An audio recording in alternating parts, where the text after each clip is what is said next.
All right, well, good evening, everyone. It's just about 6:30, so we're going to get started.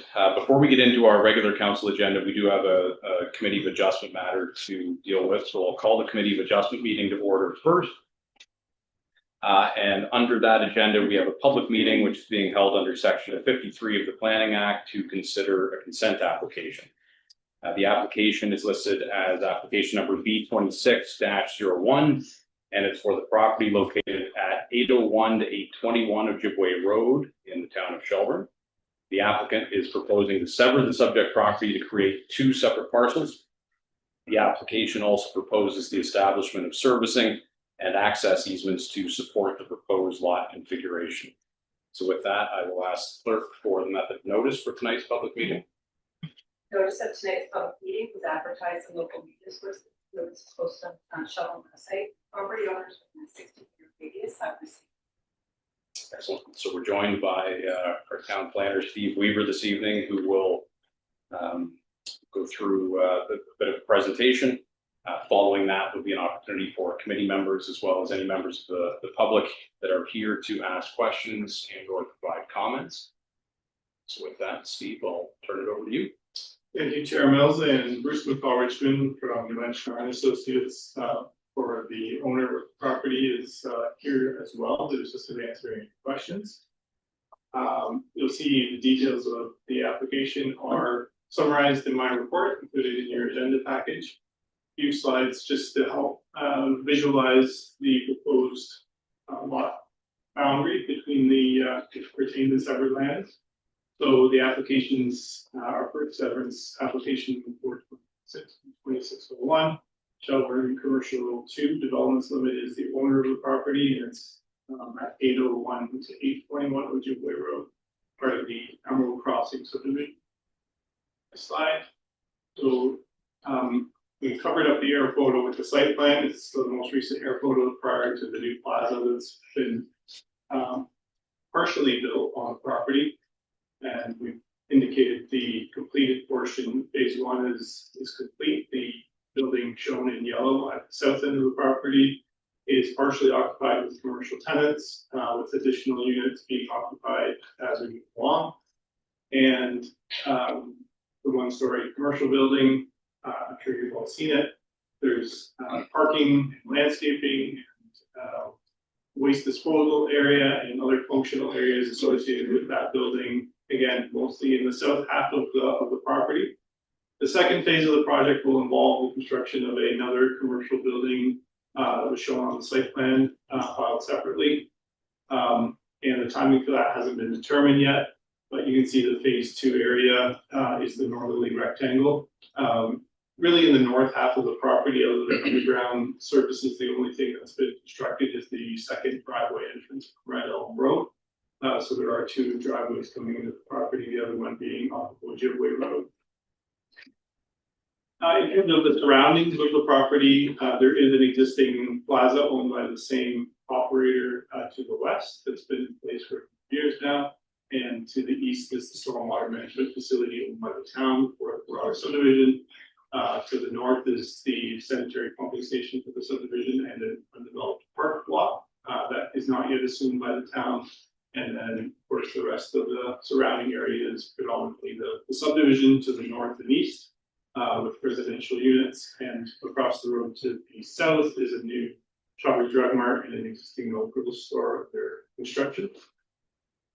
And next slide, please. So the proposed severance is pretty straightforward. It just simply puts a straight line about 2/3 of the way up the property. Dividing the top third from the bottom 2/3. And as you can appreciate, this was not part of the original plan. This property was approved under one combined site plan where all things like parking and access and servicing and drainage were determined for the property as a whole. But the boundary between the two lots more or less corresponds to 2 phases. And it actually works quite well in terms of not complicating the shared use of the facilities. In conjunction with the consent, there are some easements which are required just to facilitate that. You can see that on the next slide.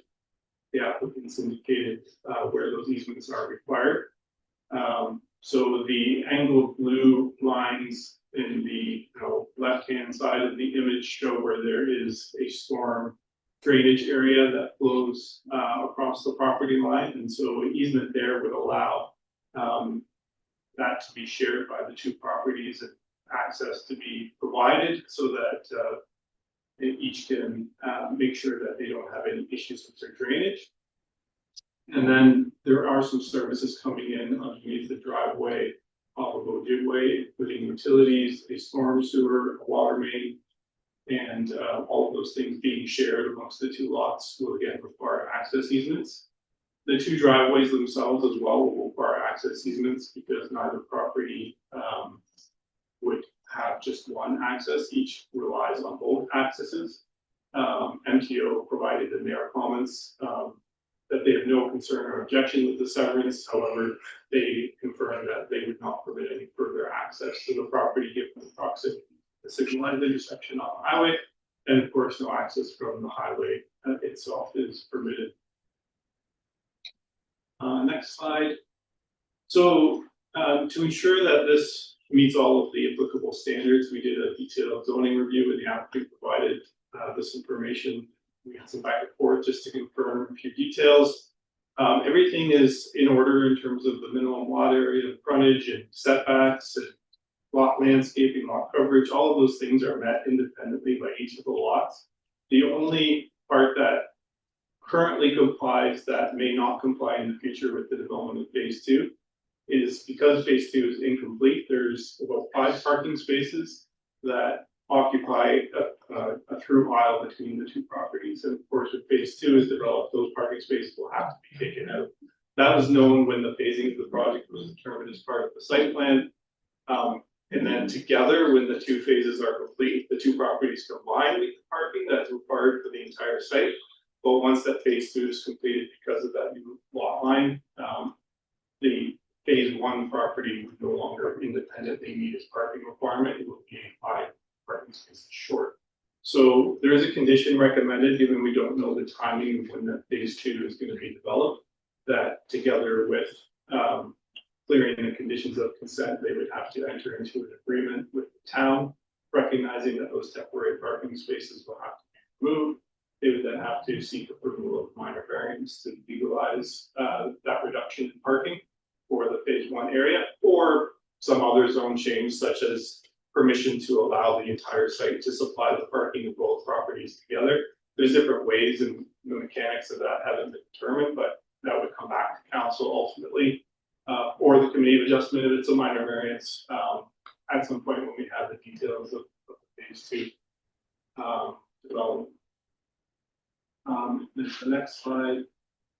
This just highlights the plan itself labeled 4 temporary spaces, but in fact it's supplied highlighted in yellow that would have to be removed once that through aisle joins the 2 parking areas.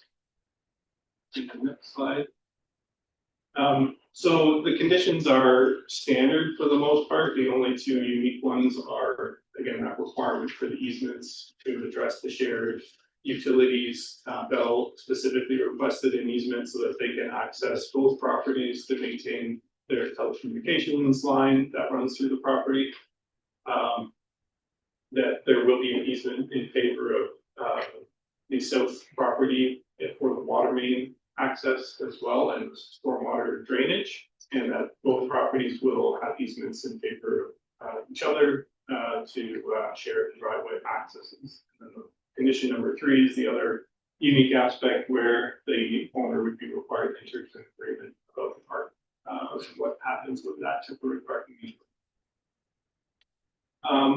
Again, the application was circulated in accordance with the Planning Act. We did receive a few responses confirming no comments or concerns. We did get that confirmation from MTO that they have no concerns as long as changes to driveway accesses, which there are not. And aside from that, we've heard no other comments or objections as part of the notice and circulation process. So the recommendation is to consider granting the consent subject to the conditions, the 5 conditions that are noted. The applicant would have 2 years to clear those conditions and register a transfer to finalize the consent. But of course, tonight we are here to receive comments from many in the public, and our recommendation is subject to that. All right, so we'll pause there and happy to address any questions should you have any. Great, thanks, Steve. Any questions from the committee?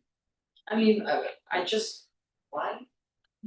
Like, does he plan on selling the second lot? Like, I mean, if it was already approved as whole and everything's great, you know, what's the need to separate? So I can tell you as much as I know, and then I'll turn it over to Bruce to see if there's anything more he can share, Okay. but this would allow that northerly piece to be in separate ownership, obviously, whether that is a specific tenant or a purchaser that wants to have their own property together with their unit, or if it's for financing purposes, or if it's for other purposes by the current owner. Yep. We're not sure. Right. Can't necessarily require that information, but Of course. Bruce, I'll maybe direct the question to you, if that's okay with the chair, if you have any other information you can provide on that front. Thanks, Steve, and good evening, Mr. Chairman there and members of the committee. Yeah, Steve, you're correct. The purpose of creating the two distinct properties is largely to offer that flexibility. I think, you know, they haven't told me directly, but I think it will give Fieldgate that improved marketability, let's say, improved options for ownership or lease, whatever it may be. The plaza or the phase 2 is vacant now, so I think it might assist them in the future with either, you know, selling the property to a tenant or leasing it to a tenant. So that's the general purpose.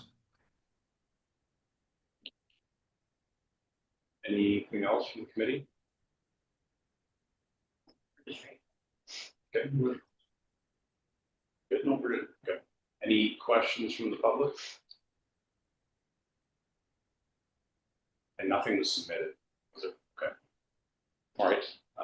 Any other comments you'd like to make, Bruce?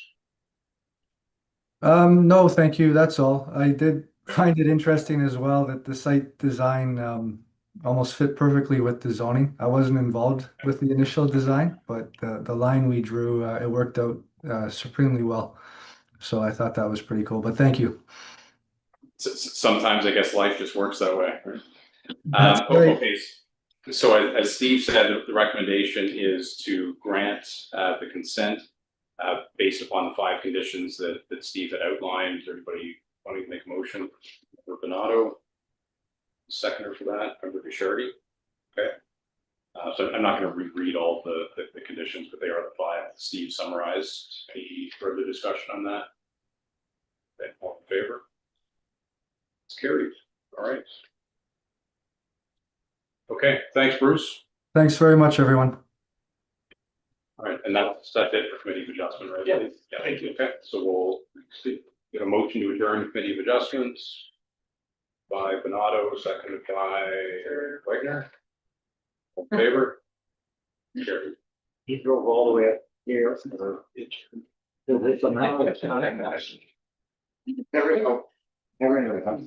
Well, thanks, Steve. all right. Safe travels. Do you need a second, Alice?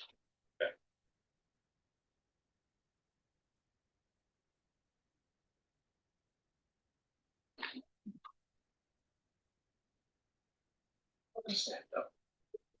There. Okay. All right, so we'll go ahead then and call our regular council meeting to order at 6:42. And before we begin, I would just ask that if you are able, that you would stand and join us for our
And we would like to begin by respectfully acknowledging that the town of Shelburne resides within the traditional territory and the ancestral lands of the Anishinaabe, including the Ojibwe, Potawatomi, Chippewa, and the people of Three Fires Confederacy.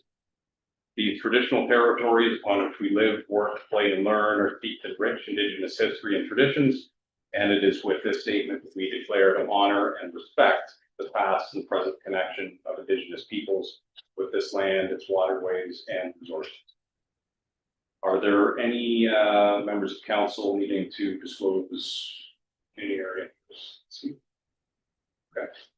All right, our minutes from the June 22nd meeting are attached in the agenda package. Can I have a motion to adopt those as circulated? By Councillor Fegan, second by Councillor Wagner. Any discussion? All in favor? It's carried. All right, public question period. Any questions from anybody in the gallery? Okay, sure. Oh,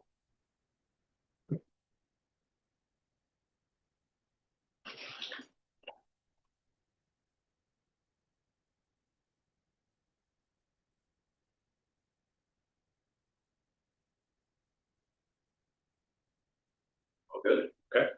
All right, so we will move into our presentations. We have two presentations this evening, and the first is from Stevenson Memorial Hospital build, or from the hospital to provide a build status update. And we're joined this evening by Dr. Ted Vandevis and Suzanne Jones. So we welcome you up to the front here. Thank you very much. Thank you, Mayor Mills and Council for having us. Just a real short background. I'm a farmer's kid from Tecumseh Township, and went to Banting and Georgian College, and landed up where I am now. I've been retired for 17 years, and why I came back. This is why, right here. Anyway, okay, let's talk briefly about this collective opportunity, but also this responsibility that I'm trying to generate within the whole catchment area, trying to amalgamate and join the 75,000 people that live in the catchment area of the hospital. So, good. Next slide, please. So, do you want some really good news? Always. Always. Oh, so next slide.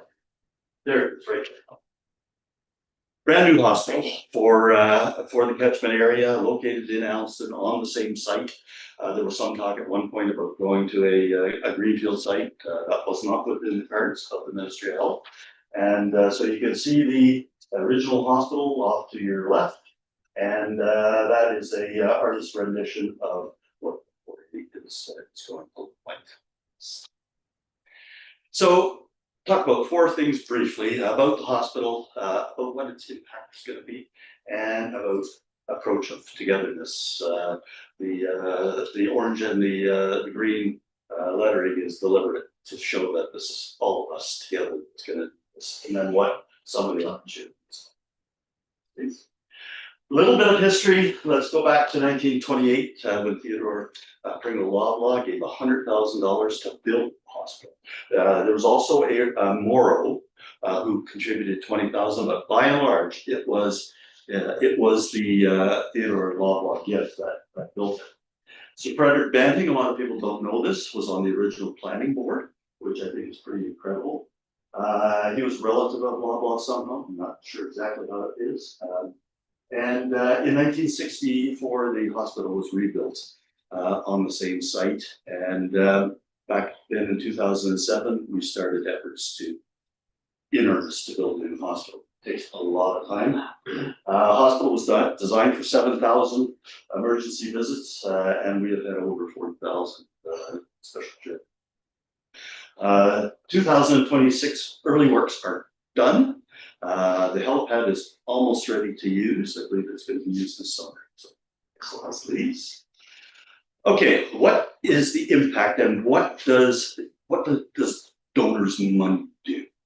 First of all, there will be all private rooms and bathrooms, and I've got a cute story, but it's going to take too long, so I'm not going to bore you with it. But the concept of everybody in their own room and everybody having their own washrooms, you can see that if that doesn't exist, the interesting stories that could come to mind. Quality healthcare stays close to home. We were so close to closing 2 occasions. Once in 2006, and then the board disbanded. The ministry put in a supervisor. Supervisor appointed a new board, and I was chosen to be on the inaugural new board of the hospital, and I chaired it for about 3 or 4 years. Just absolute marvelous experience. We're going through a similar experience with the hospital, not with the foundation, but with the hospital. And again, it's so close to closing. And at some point, the ministry is going to run out of patience. And so this is why it's so important that we do this, we do it well, and we build a hospital for our children and our grandchildren.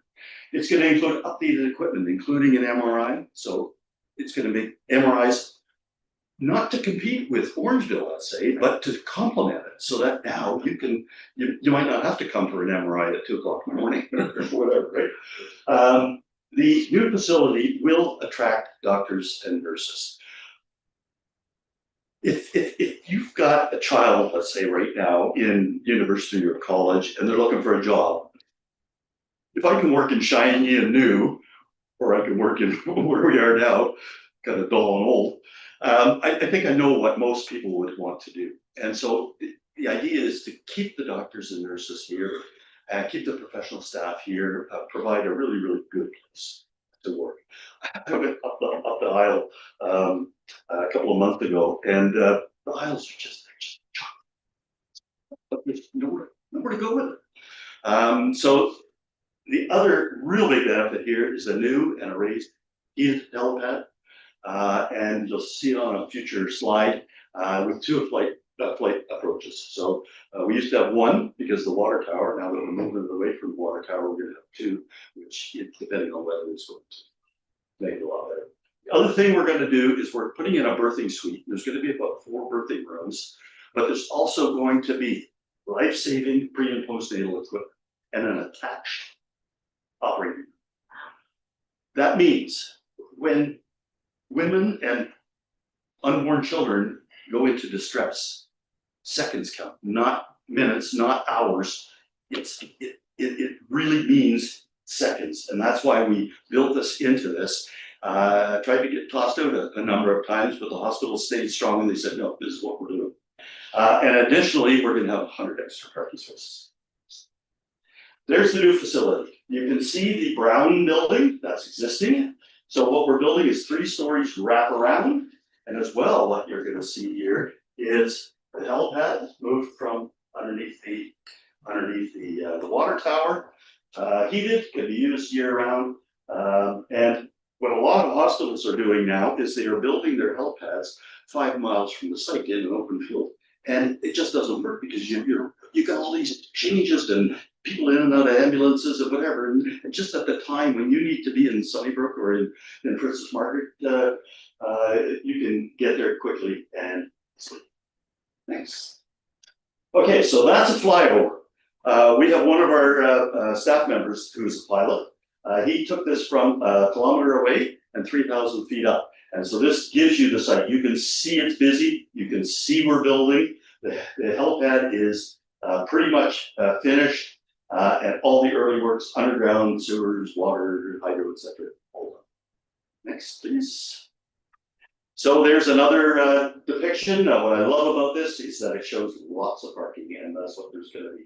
So we're planning on 100 additional sites, and we're working with the town to see them. The projected opening, 2028, 2 years.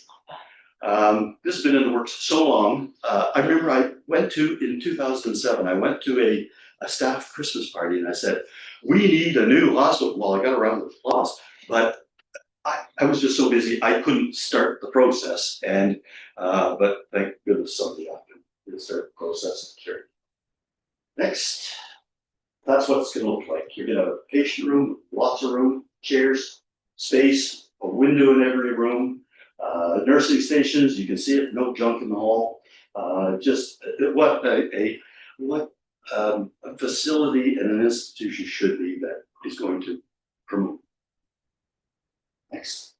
Okay, so there's our catchment area. You can see Newtecumseth right smack in the middle, and the basic catchment you see in the darker green, and the extended catchment is in the other kind of mustard greenish color. So you get a sense of where the people come from. So, next. Okay, the whole project. 405 million. The hospital itself is 325. The building itself is 175.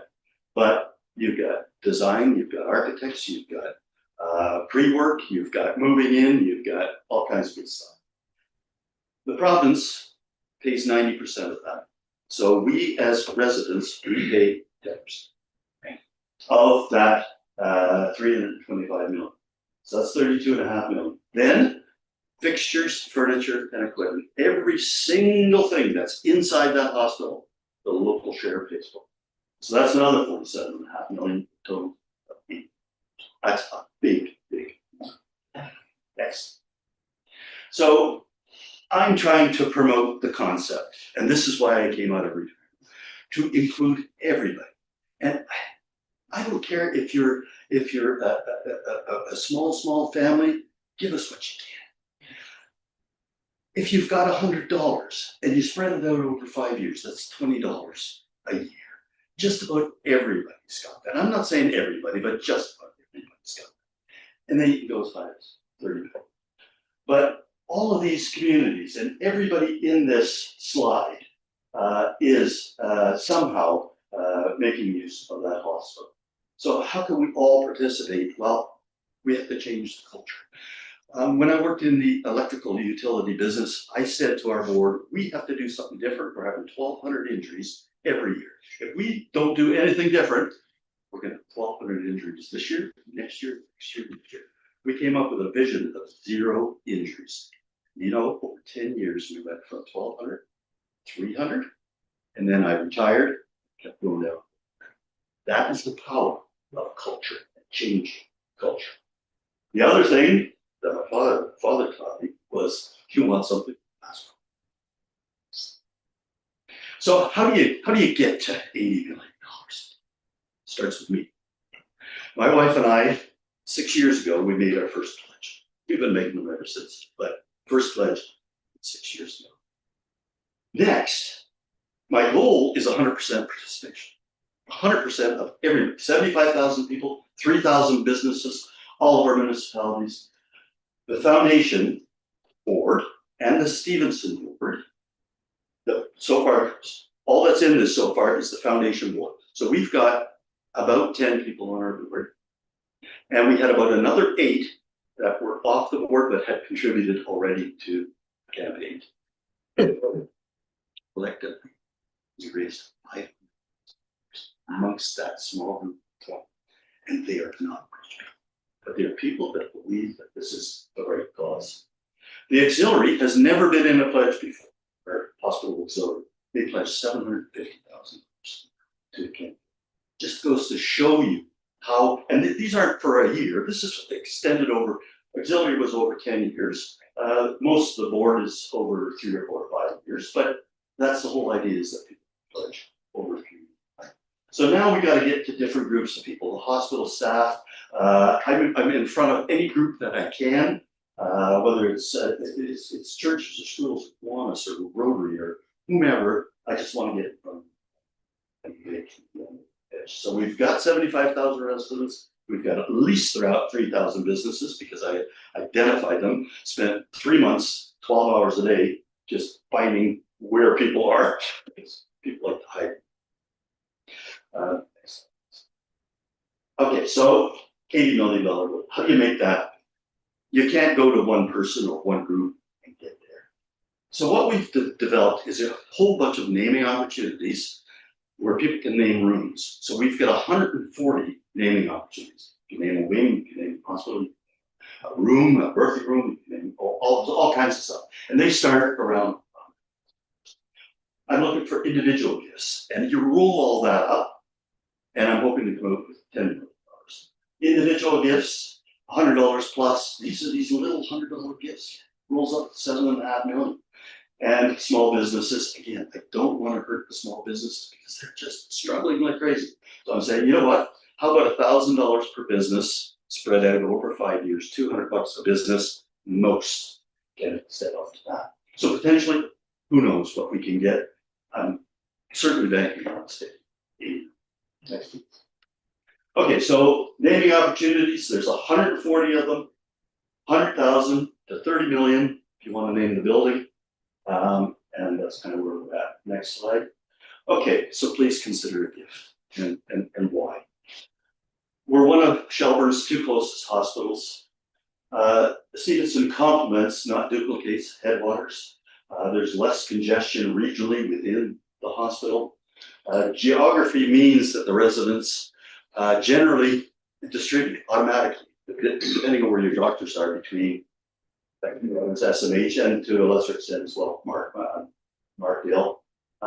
It improves wait times, bed availability, routing for ambulance, closest place, residents of employment. A lot of folks from Shelburne and the surrounding area work in at Honda and travel in other conditions. These few reasons. Slide, please. We're 27 minutes up to Stevenson. We have an ongoing dialysis program, health pad, new MRI, rapid access zone. I don't know if you've ever seen this in action, but it works beautifully. So that people aren't waiting there with a kid with a runny nose.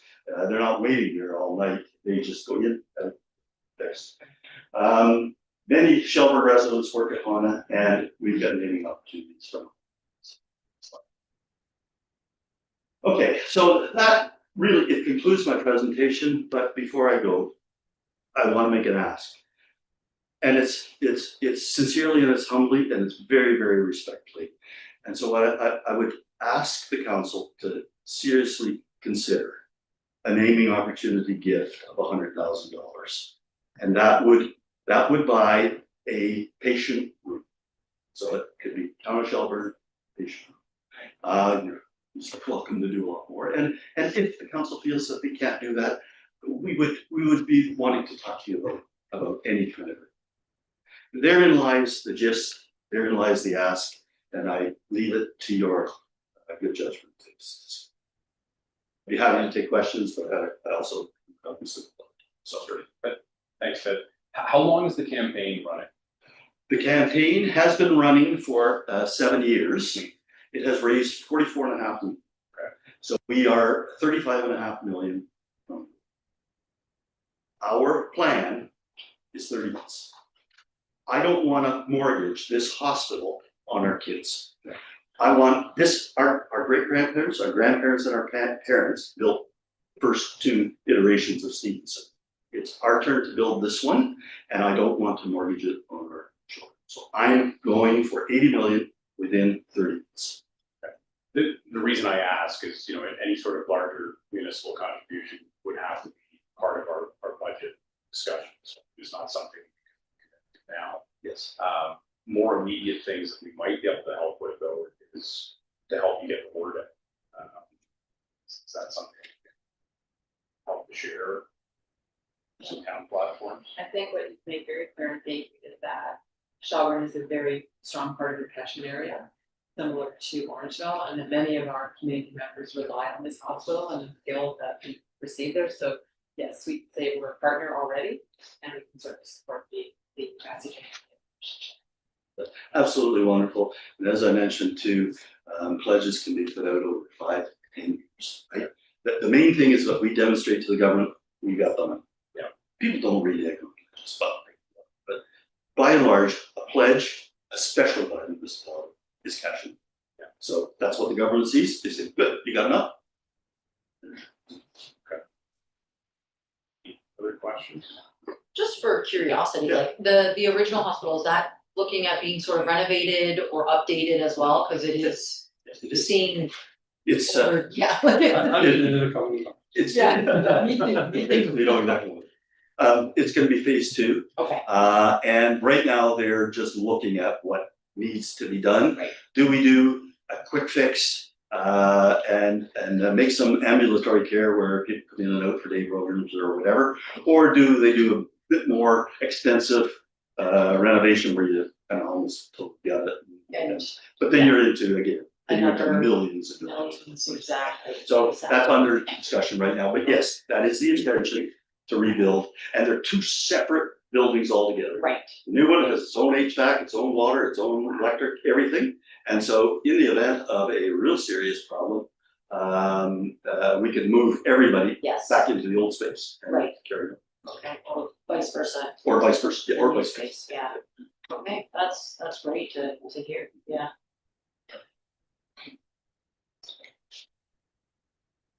Yeah, the budget process this year will be starting late August, so, yeah, I mean, it's certainly something I think we can add in for discussion. Yeah.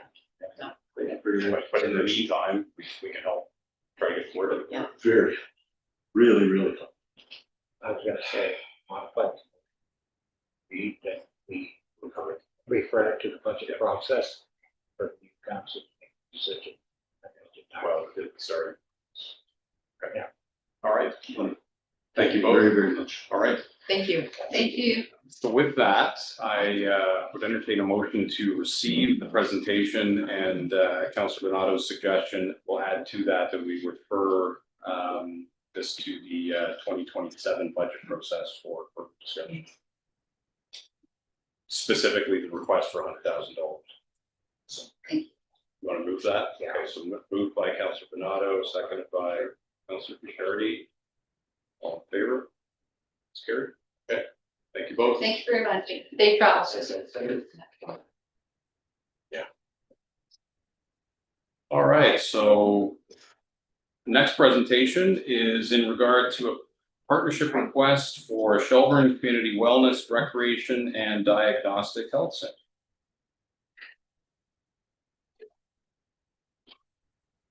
Can you? You got this up.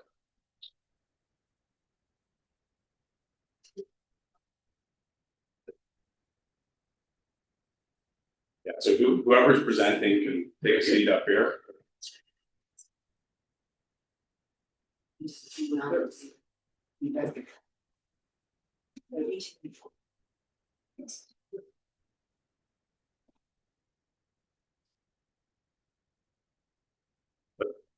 The more coming, is that No, there's just people outside here watching it there? Okay, but I'll be presenting, on behalf of everyone.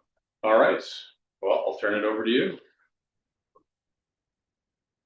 All right, so there is a bit of reading just because there's a bit to go through. So I Sure. do apologize if I'm not making as much eye contact as necessary. So first off, I would like to say good evening to the members of community, current mayor, Wade Mills, members of council, the CAO, and town staff. My name is Pradeep Udaykumar, and I'm here today with residents who care deeply about Shelburne and who want to work constructively with council and town administration. First, I would like to thank council for giving residents the opportunity to speak. I also want to make clear from the beginning that this presentation is not intended to be confrontational. It's not intended as criticism of council or town staff. It's genuinely an invitation to work together on something that we believe is important for the future of Shelburne. We are here because Shelburne has changed, and the needs of our community has changed with it. According to StatsCan, the census data, Shelburne has grown approximately from 5,846 residents in 2011 to 8,994 residents as of 2021. It's a huge increase in that decade, but the fact is, it's already been 5 years since 2021, and that increase has grown. The level of growth is significant. It brings opportunities, new families, new businesses, new investments, and new energy into our community. But the thing is, with growth also brings responsibility. As our population increases, residents require stronger healthcare access, more recreational space, more youth programming, more senior services, and better long-term infrastructure planning. Tonight, we respectfully ask council to begin a practical process to explore a community wellness, recreation, and diagnostic health center for Shelburne. We are not asking council to approve construction tonight. We're not asking for council to commit to millions of dollars. What we are asking is council to direct the CAO, the appropriate town staff, to be able to work with the residents to explore the feasibility, identify the grants, consider partnerships, and determine the proper municipal process for moving this idea forward. This is a first step, but it's an important first step. One of the most serious concerns residents continue to raise is healthcare access. Residents have spoke about the lack of local diagnostic imaging services, including x-rays and ultrasound access.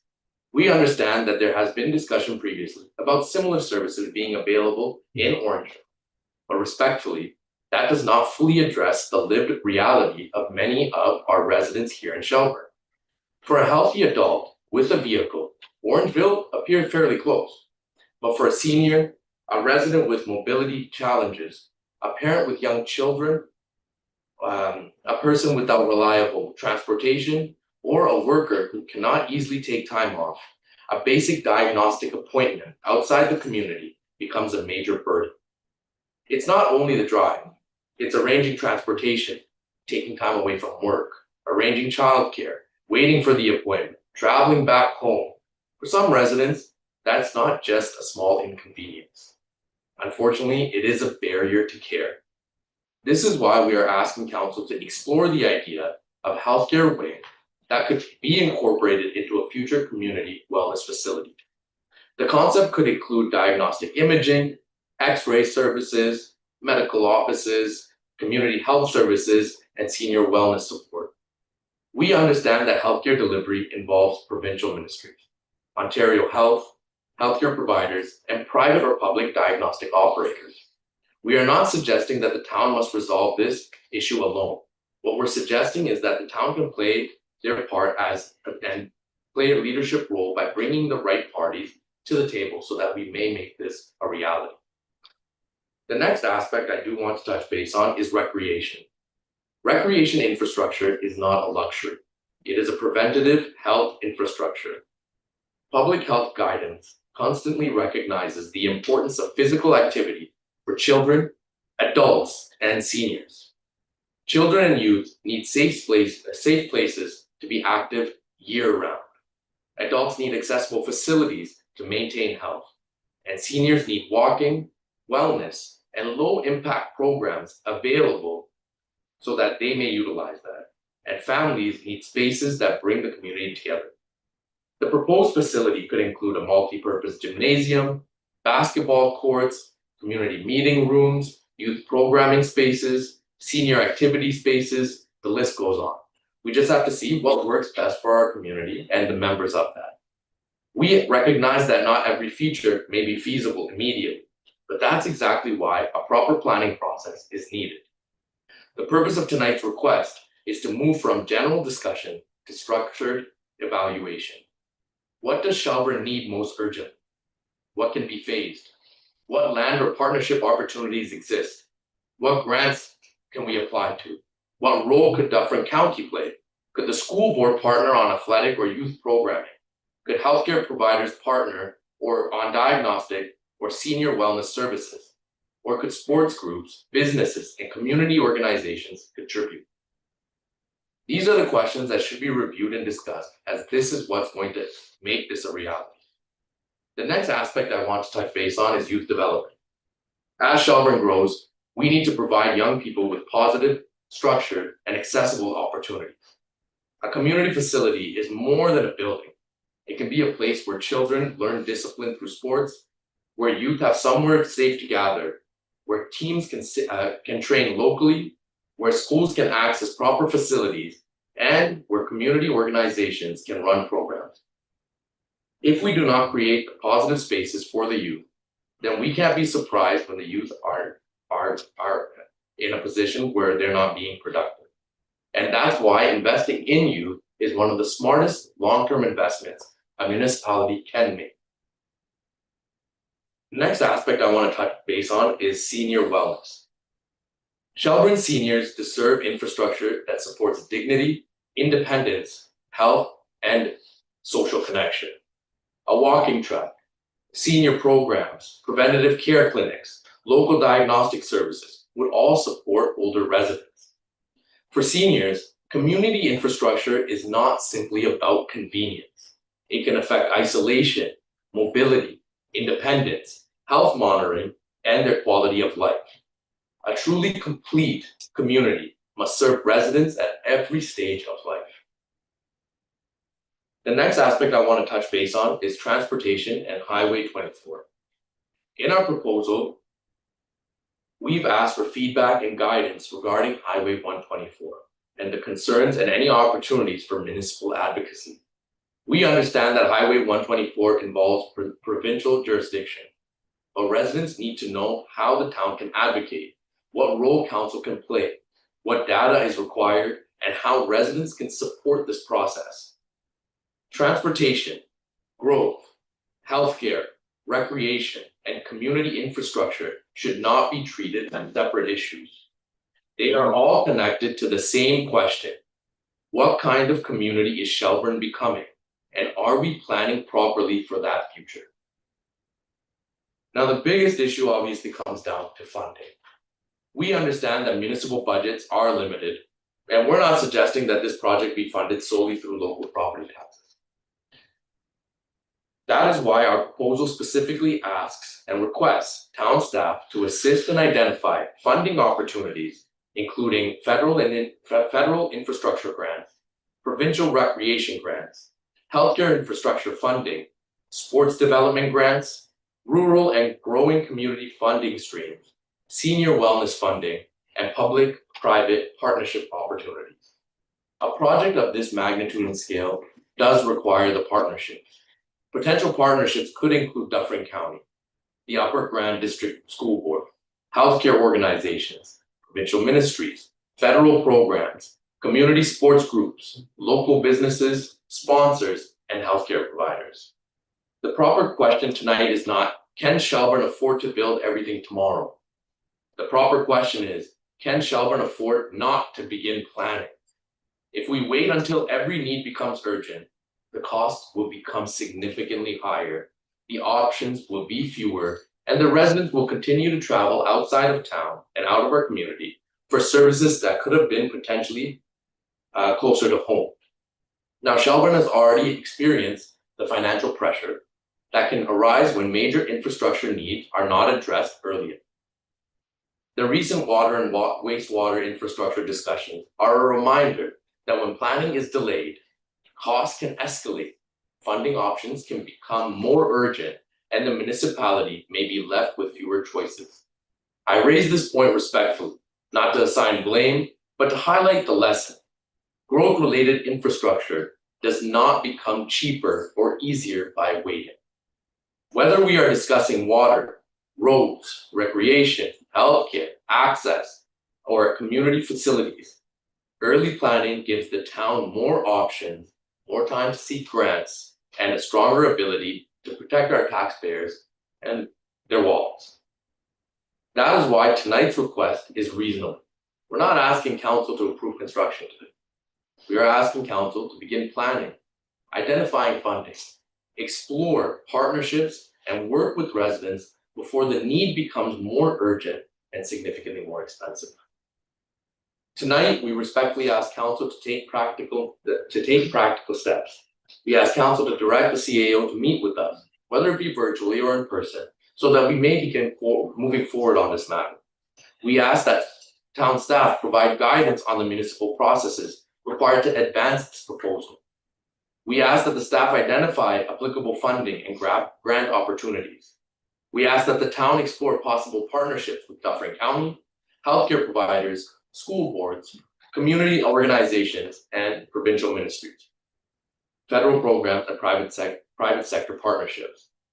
We ask for the feedback regarding Highway 124 and its concerns, and how residents can assist with its advocacy. We also ask that a collaborative working relationship be established between the residents, council, the CAO, and town staff. As mentioned earlier, the request is reasonable. It does not bind council to a final project. It does not commit the town to construction. It simply just begins the work. Shelburne deserves leadership that is practical, collaborative, and focused on solutions. Residents are not here simply to complain. We're here organized, prepared, and willing to help. This proposal is about building a healthier, stronger, and more connected Shelburne. It's about children who need recreation, seniors who need access, families who need services, youth who need opportunities. It's about residents who want to see planning before problems become more expensive. And it's about ensuring that Shelburne grows with intention, not by reaction. Every generation has an opportunity to shape the future of its community. This is ours. We respectfully ask Council to begin the process with us, and we thank you for your time and your service to the community. Thanks for the presentation. I think what your proposal and your presentation has done tonight is it's pulled together and culminated what to this point I think has been a bit of a disjointed dialogue over the last number of months. But I think it nicely puts together a package, that we can then take forward and actually consider. So the recommendation in the agenda was simply to receive the presentation, which is kind of standard fare. But what I would like to do is, in addition to receiving it, is to direct staff to prepare a report. I'm thinking to be returnable September this year and then September. Well, yeah, let's aim for September. To come back to council for our consideration to look at the legislative, operational, financial implementation considerations for the infrastructure projects that you highlighted in the pitch. So, somebody willing to make that motion? Councilor Donato, Secretary, Mr. White.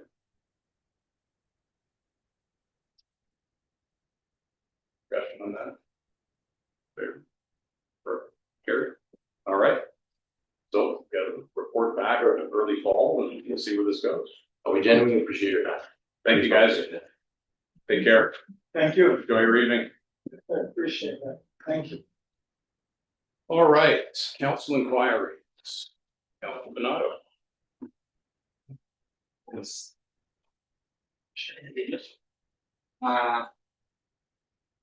Cars that are parking really close to curves on the road and to corners. And I'll mention, for an example, Robert Street, the nursing home. When you come off of William and onto Robert Street, there have been times when cars have been parked almost right on the corner. And if you have a tree in the way there as you're turning and you don't see that car, you're gonna hit. So can we put no parking signs a certain space from the corner so that people have the ability to turn? Your worship, there is set no parking from corners, I believe it's 5 years. Not there. Not there. They are there in general, so we could look at putting the signs up. We'll have to confer with Bylaw on that, but that should be. That should be no problem. And it's the same thing when you come around curves. For example, if you're parking too close to, not Morton, it's a street that goes, in Morton. I can't remember, that's by the small park in the Lakeview subdivision. That curve is a really tight curve for vehicles. And cars that park close there, it's the same problem on James Street at the Dollar Tree or whatever it's called, where there are cars that park in very close to the curbs there as well, on the west side. And it makes it difficult when you're coming around those types of corners. And if you happen to have a larger vehicle, it makes it extremely difficult. And two vehicles cannot pass on that curve, or any of them. Actually, if I could add on to that one, the one that's by Morton, coming off of Greenwood, I can't remember what the road is that comes in onto where Morton comes in. There is that stretch before the park with cars that are parked on there. If anybody's driving a truck, it's impossible for them. And there is consistently parking right along that that stretch. So I don't know if maybe it's something that we could consider extending a no parking from that road that comes in from Greenwood to the park. Is that a possibility that we could discuss? Sorry, for your worship. That was one for away or Morton Park, the to be park. Okay, so Didn't built yet, or the little one. there's a park that's already there, so you've got Greenwood that comes up and there's a road that comes in to Morton. Morton continues on and then continues a ramp, which that goes up towards Tansley. There's a park right at the corner where that curve is. Between that road that comes into where Morton is to that park. With cars parked along there, it's very consistent, there's cars parked in there, it's very difficult. Yeah, you think that or issue that would drive off, or if there's signs missing or whatnot. Well, it's not about signs missing, I'm just wondering if it's something that we could discuss about potentially making a no parking from that road to the park. Jennifer? Through your worship, we'll have to review the traffic bylaws, but look, this traffic bylaw and advise whether you can and cannot park. So, right, that'll take some time. Of course. The other question I have is regarding the Emerald. No parking signs. I know, I don't wanna wait 4 years for parking signs to go up there because we haven't adopted that subdivision, and then we end up with people having absolute horror show because they've been parking for 4 years all over the place, and suddenly they've been told they can't park there.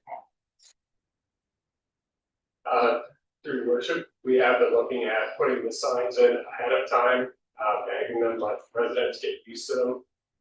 With the Emerald Crossroad Fieldgate subdivision, we have assumed from Anishinaabe south. Yeah. With the exception of one street in or Potawatomi, and not the north section, but looking at putting the signs up so people get used to it, comfortable with it. From what we've worked at planning already, which would be the most appropriate. And to try and get as many street parking spots in there as we can. So, Yeah, because especially where the townhouses are right behind stores and plaza area there. That's gonna be very hard for those people.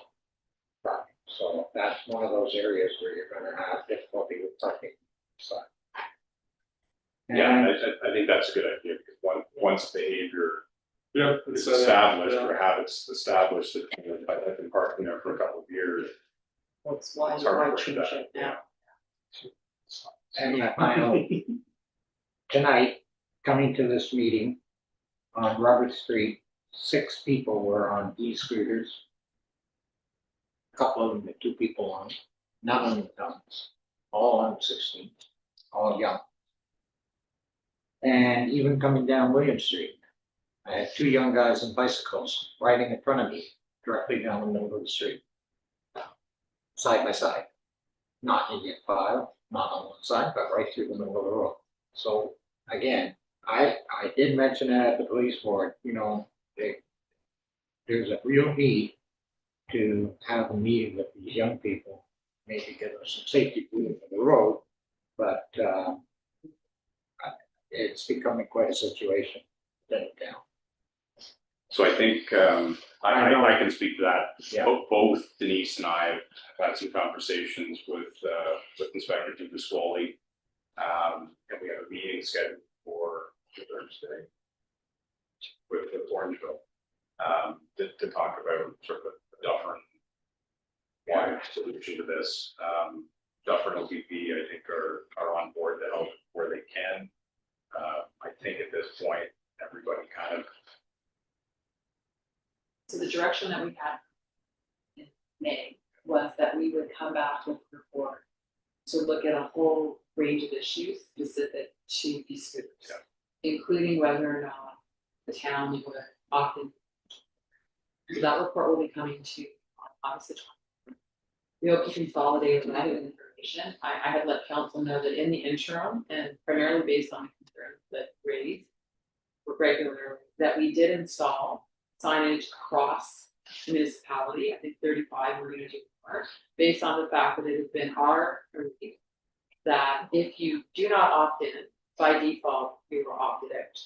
And by opting out, the use of those e-scooters in your community, whether it's on sidewalks, roads, on paths and parks, which is already covered currently paths and trails. And there is a report tonight to close the ambiguity with related to some. So the only thing left then, that would be, and that's what we believe is a Highway Traffic Act responsibility, and it involves that, they're prohibited.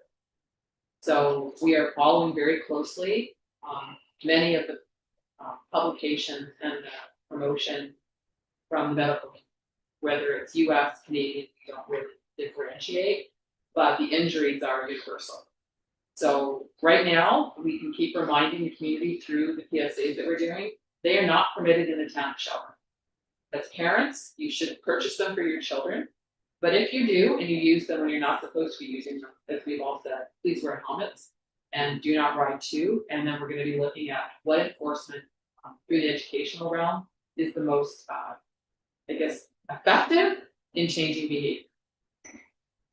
So my only concern is in Vancouver, just recently, the last week, they had a death related with the traffic accident, e-scooter. And that is the last thing I want to see happen in our community, that a young person dies in a traffic accident on an e-scooter. So that's what we hopefully want to prevent, and I know we're all working towards that goal. And one important thing I should add is that we are doing outreach to the school board. Because there are a number of school boards, we believe, it might not be Blue Water, but I think it's Huron, Bruce, Peel. It's not in Shelburne, what we understand is that 16 and over, which would basically put you at the high school or as an adult, they're prohibited at the elementary level to be on property, but not at the high school.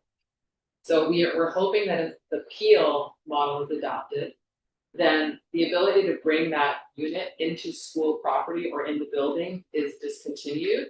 And by virtue of that, the mobility that you have is gone, because if you can't go somewhere, then you can't go somewhere. So a lot of the seasonal ridership would be eliminated. We would still have to contend with the post-school season, preschool season, but that would actually really increase the level of awareness that they're not allowed. So we hope to actually reach out to the board and make that request. We have had engagement with facilities and planning, but usually what happens when there's policy adjustment is forfeiture. But that would go significantly far in curtailing what is chronic use, and the examples that you keep providing, what we see is 2 children, many well under 12, and should they actually get into an accident, let's say with a vehicle, the outcome could be a fatality. So August, August 24th is the plan. all right. I'm not saying that my complaint list. Sure. For sure, that's sorry. Just to dovetail on that, Sure. I know, Canada Day, we had a number of e-scooter riders on the trails, and if you just talk to the kids, like we had, I would say we spoke to 10 students on the trails, and we just said, hey, if nothing else, I don't care what you're, put a helmet on. And 9 of them came back with a helmet after you explained to them that if you're gonna use your head to slow you down, the outcome isn't going to be favorable. So, anyway, so most of the kids, I think, are reasonable and realize it, and then they come back and help us on. So it's just a matter of conversation, I think. Legalities aside, right? Any other fires? I just wanted to give another quick shout out. Yesterday, as many in the room will know, we had our grand reopening, Little Park.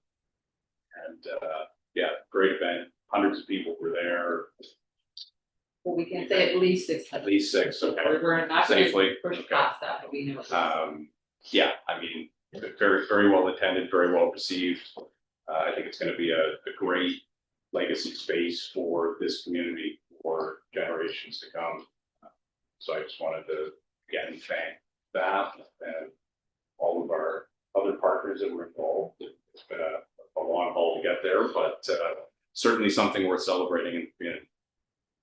Okay, so with that, we will move on to our first report, which is our budget policy. For you, Carrie. Thank you, Good Mayor. Staff have prepared this budget policy to complement and just finalize our budget process that you're all already familiar with. At least 2 terms now, had the, a formalized schedule. And by making it a policy, it helps strengthen it for future terms of council, future staff. We're not all going to forever. So basically the policy outlines the purpose, scope, and the accountability of the budget process, which is basically, the accountability is basically all of us, right? We're suggesting through the policy that we continue with the grant funding. We continue with the budget framework report, because that also complements our asset management plan and long-term financial plan that we most recently adopted.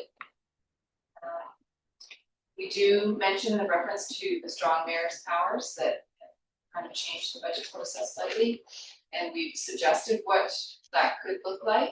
But again, it depends who the mayor of the day is that can override the policy.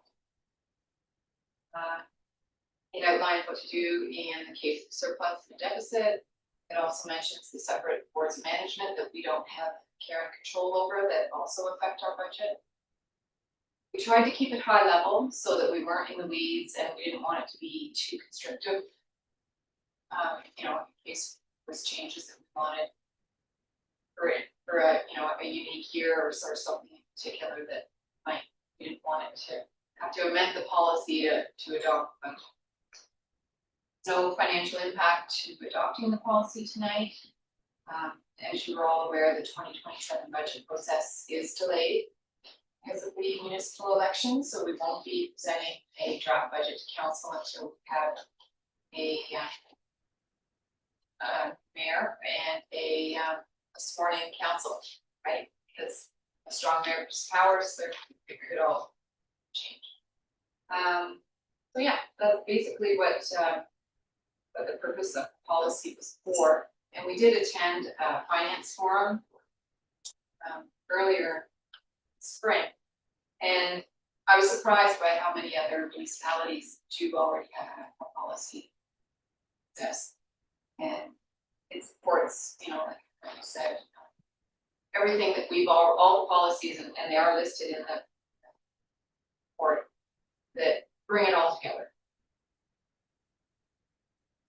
Take any questions? Questions, Carrie? Okay.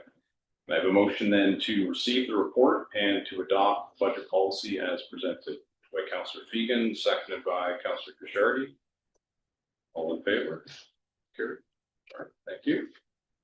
Next report is from our Director of Legislative Services regarding a proposed sidewalk use bylaw update, as referenced earlier. Jennifer. Thank you. Staff continues to review regulatory bylaws that require updating. This is trying to address the use of e-scooters on property. This report modernizes council regulations governing use of municipal sidewalks to reflect legislation, accessibility standards. The existing bylaw is now 25 years old. The original intention was to primarily regulate business displays within portions of the church. Since that time, several significant changes occurred in this updated and expanded municipal authority. Provincial accessibility legislation has established standards for accessible pedestrian roads. New transportation devices such as e-bike and e-scooters have become the current bylaw does not reflect these changes. The draft bylaw does introduce several improvements. It applies to all municipal sidewalks rather than only selected downtown locations. This creates consistent regulatory across the bylaw establishes a minimum constructed pedestrian freeway to help ensure sidewalks are accessible, including persons using mobility devices, seniors, parents, and strollers, parents, and children. It modernizes regulations respecting the display, benches, and other sidewalk. To support businesses. The draft bylaw also includes provisions regulating bicycles, bikes, e-scooters, skateboards, and similar recreational devices on sidewalks. These provisions are intended to improve pedestrian safety. It's important to note that bylaw does not prohibit these items throughout the municipality.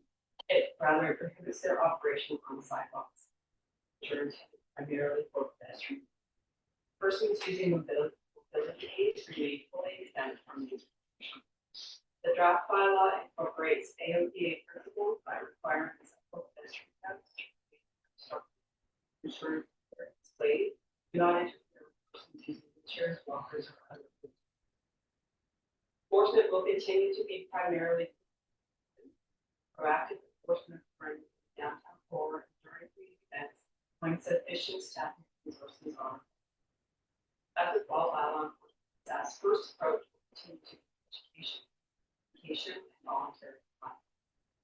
Administrative responsibilities have been included in the draft bylaw to provide a modern and efficient enforcement option for educational law enforcement. Quick noting is that municipal law enforcement officers may request identification only where they have reasonable grounds to believe the bylaw and has occurred and require that information. They do not have authority to randomly stop identification at law grounds, nor do they have authority to stop minors solely for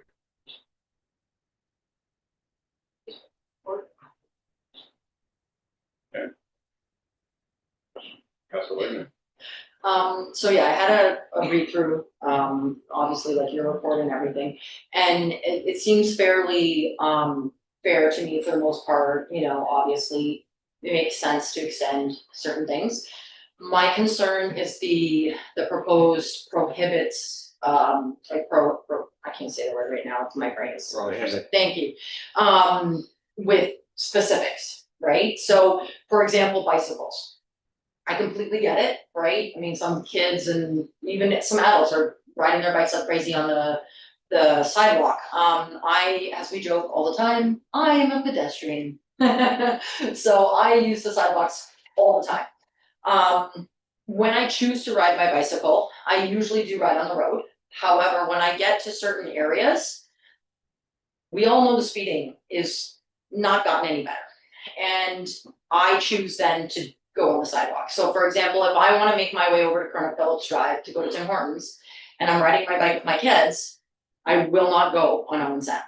I take the sidewalk goes from Robert Street or O'Flynn, I guess you could say, down to the lights at Fiddle Park. I cross at Fiddle Park lights and then I take the side streets. So the side streets are fine. We always ride on the side streets. We choose not to go on the sidewalk. But for that momentary moment, I'm not going on Owen Sound. It's the trucks and the people who think it's 80 along there. It's just not safe, right? And so the same thing if I want to go from, I guess you could say Greenwood, I usually take the side streets, right, down Greenwood and whatnot, and I hit Main Street, but I want to go over to Dollarama or, Emerald Crossing, let's say. I usually stay on the sidewalk because driving on or riding my bike on Main Street, you're taking your life into your hands, right? And now with opening Fiddle Park, people may be choosing to head over that way as well and not feel comfortable or safe on, Main Street with the trucks and the cars and things like that. So, bicycles for me, like I said, that how do we allow, I know it's complaint driven, so most of the time you're probably not gonna have someone complain, but the concern is once it's written in the bylaw, it's bylaw. So if I'm just trying to get somewhere safely with my kids and somebody complains, I can be fined because it's in the bylaw. So, same thing with rollerblades, right? You're kind of walking, but not really. But that's another issue for me when I'm again trying to assess those areas where I don't feel comfortable on the actual road. I use what's called they're like a trampoline boot when I run sometimes. So doesn't have wheels, but it is different than just walking. So I don't know, is that something that would be considered similar to the other recreational devices, like now, can I not use my Kangaroos when I run?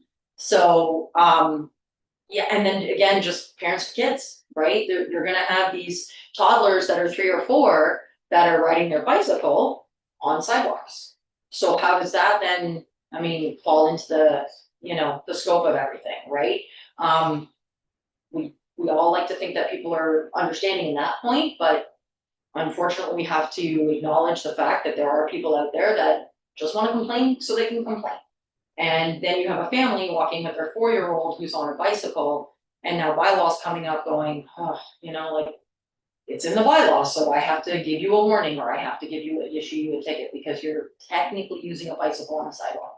So how do we, I don't know, figure that out? For a long-winded, issue for me, but yeah, that's where I was concerned with this. Everything else I can understand.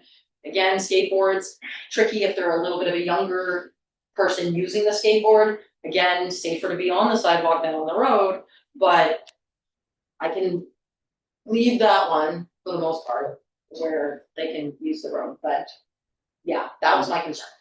They don't have the authority to stop matters. No, So I they're know. trying to stop you. Yeah, and that makes me mad, because I'm just trying to And declare for what- safe. But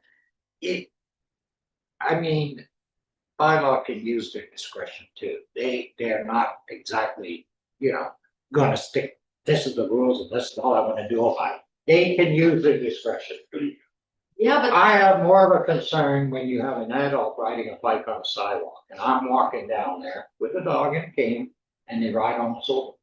That I do have an issue. yeah, And that's a reason for a complaint, but someone Yeah. that's riding on a road that doesn't have a bicycle lane, like a highway. It's both instances you mentioned. Yeah. I can understand, and I think bylaw can understand that as well. I don't think that's the areas they're looking at. They're more likely looking at residential areas, and as it's mentioned in here, the downtown core. When you are on the downtown core and you're going from a store or wherever, Mhm. and you're getting almost ridden over, yeah, that's a different situation altogether. There's no reason for that to happen. Yeah. You can get off your bike and walk. well, that's the thing, like, there are some towns, like where I used to have a trailer, they had a program where they would spray paint on the sidewalk, walk your wheels. So they would have a little image of a bike with a line through it and a circle, and every so many feet, it said walk your wheels, right? And so that was sort of part of education as well, to make sure that people understood in this specific area, you are expected to not ride your bike, right? So we would always disembark and walk our bikes or walk our wheels. So as part of this, I'm assuming staff probably looked at some other communities, what Yeah, most seem to be some of the other options. The other options were to identify specific sidewalks, specific locations, specifically rated. Right. Aside from that, bylaw enforcement, education, voluntary. Probably there's.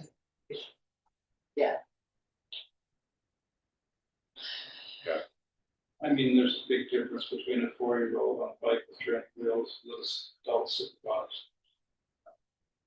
17-year-old e-bike flying down the sidewalk. We assume bylaw, I mean, I'm sure bylaw will take that into consideration as opposed to. Please. It's been a while, I think, was it 20 years? Since the update was done, so if we implement this, we can monitor. We certainly know, like, New Tech is an example, Jennifer references, where they have a marker. So there's certain sidewalks that they're not. Similar to the share market, shared. So if we monitor the outcome, bylaw identifies, for example, this is how many educational engagements we've had, how many complaints we've managed. Then if we have to tweak it again and actually create a hybrid, then we can come back to that adjustment to this. But it's critical that in order to address the e-scooter issue right now on sidewalks, which again, from staff's perspective, we've taken this from the foundation that the sidewalk is for pedestrian. And pedestrians need to feel safe, and what you've been telling us, or what we've been hearing, is that pedestrians do not feel safe with scooters or e-bikes. Because they can't hear them and they're going very. So I would suggest that as a compromise, go forward with this as it is, we monitor it, and if changes need to be tweaked, as we come back, based on that. I think personally, I like that approach. I know what you're saying, Councilor Wagner. But over time, I mean, we may find out that because it's complaint driven, riding your bike on the sidewalk on Owen Sound Street may not be an issue. So I mean, it may be a case of a, solution in search of a problem. But to Denise's point, if we try this for a while, at least that'll give bylaw a chance to collect data, find out if that is becoming an issue. And if it is, that we can pivot, readjust based on what they're saying. And I think you're right. I mean, let's have some faith in our bylaw officers to exercise appropriate discretion as well. But I think from my perspective that this deals with the larger safety issue, which are the motorized vehicles on our sidewalks or propelled vehicles. And as Denise said, please give us some data going forward so that if people realize that there are some areas that need tweaking, at least we can make decisions at that point based on that. I think you'll find most complaints that people are areas near schools, areas going towards parks. Because that's where the most general, the young ones on bikes that are on e-scooters or whatever, you're either going towards a park, going towards school. So wherever those are in those areas there, that's where the most complaints will end up happening. I just happen to live close to both. So that's why I notice it maybe more. But that's generally the area. But someone that, like what you were saying, Councilor, where you're riding to go to stores and whatnot, it's a little bit different, especially in those high traffic areas. I mean, I would feel safe with it. That's why I said for years that if we're going to have bikes in certain areas, we need to create bike lanes and proper bike lanes. And if we had streets wide enough to accommodate. That way we could do that, and then if we have MTO on our side, that'd help there. Yeah, like I said, for me, it's not, I understand the whole electric part of it, it was just, it's like, for me, it was the bicycles and the roller blades, like, I just, I feel like that's just a little excessive. But, and this is, I'm assuming this obviously is just sidewalks as well, it doesn't include trails, because are we now saying bikes can't go on our trail system that we created? Cause that would be crazy. Just sidewalks. Okay. Yeah. Again, from my perspective, we don't have to wait 20 years before we revisit this bylaw again, so I'm prepared to give it a shot, and if we need to make adjustments along the way, let's do that. Anyways, good discussion. So the motion that has been recommended is to receive the report, repeal the earlier bylaws, and then to provide the reading and enacting of new bylaw 29-2026 to regulate municipal sidewalks. By Benado, second by. I kind of got it, sorry. All in favor? Opposed?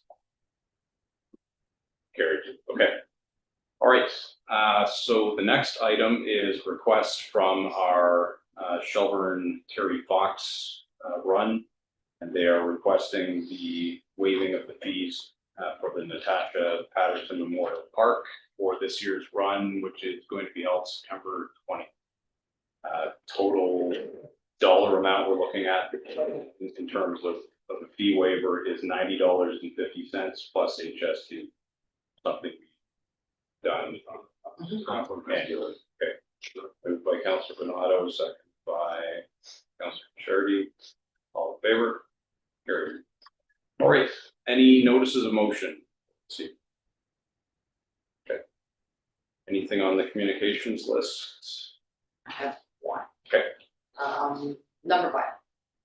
So, it's just sort of I guess it would be like a letter of support for them.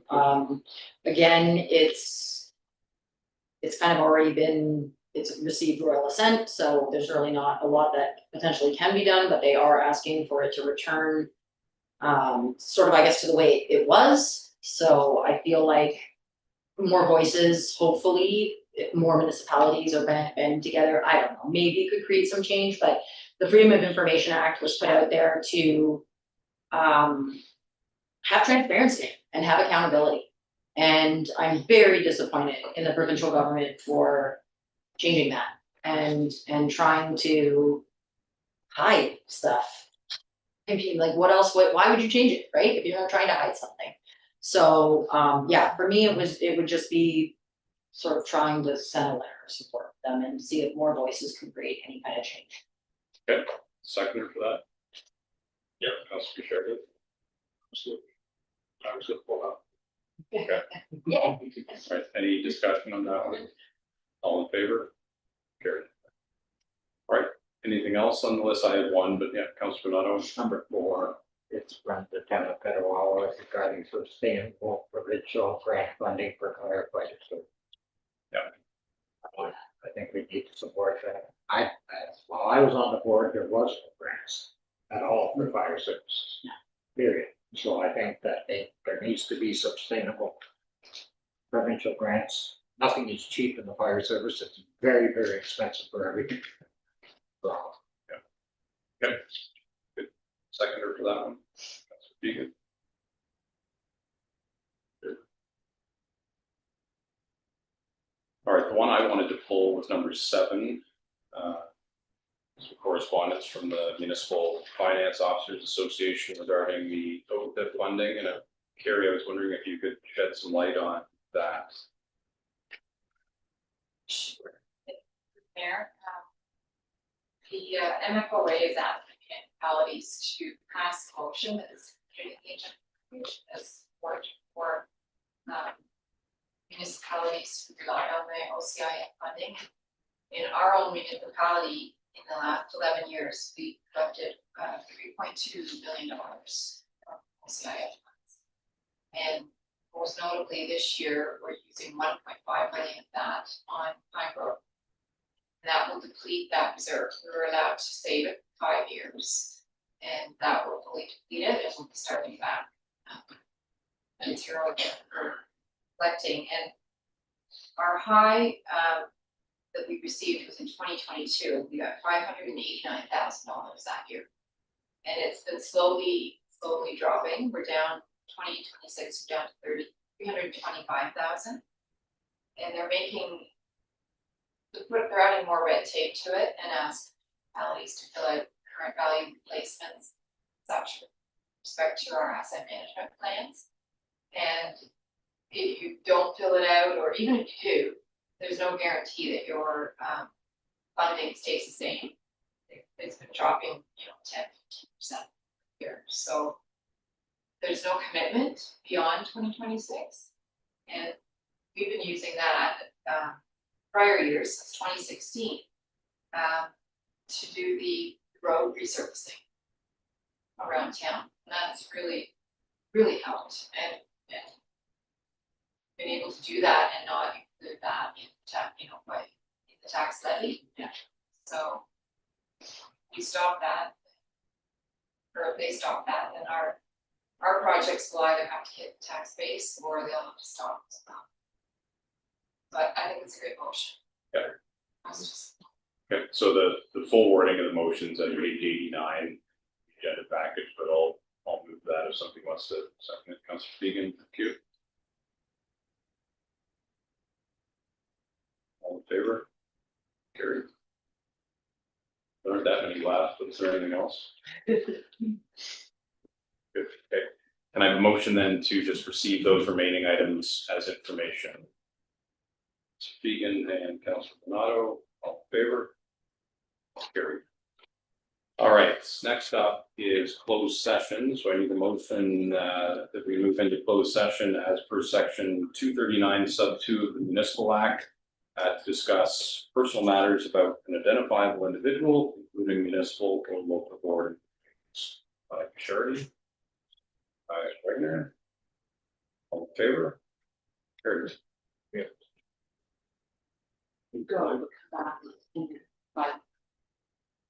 We've said that before, and it's been 25. Just keep that in mind. Because You and Hannah will come on. Yes, yeah. Yeah.